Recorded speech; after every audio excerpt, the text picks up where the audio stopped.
If you don't get reparations as black folk, you're through in this country. You see, what's happening to black Americans is that black Americans have been systematically, socially engineered into the lowest level of a real-life monopoly game. You do not own and control a sufficient amount of anything to be competitive in America. You're getting ready to be buried. Now, to get reparations, one of the things I've been trying to do now for 30 years, beginning with the state of Florida, when Governor Rubin Askew put me over education, when they had no blacks in politics in Florida, was to write the first affirmative action plan in the United States. But what's happening now is that what I'm trying to do is create a Harvest Institute that would try to take all my colleagues here and, as much as possible, try to give you new points of information to take you outside the box.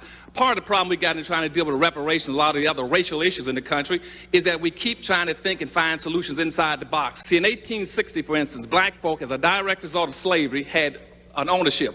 When you were 98% slaves, you had an ownership of 1/2 of 1% of this nation's wealth in 1860 on the eve of the Civil War. What's happening right now is blacks is a marginalized, subordinated class of people all over the earth. Whites control almost 100% of all the wealth, power, resources, privileges, and controls of all levels of government. You're playing a game you can't win. You got to get reparations. Now, how are you going to get it?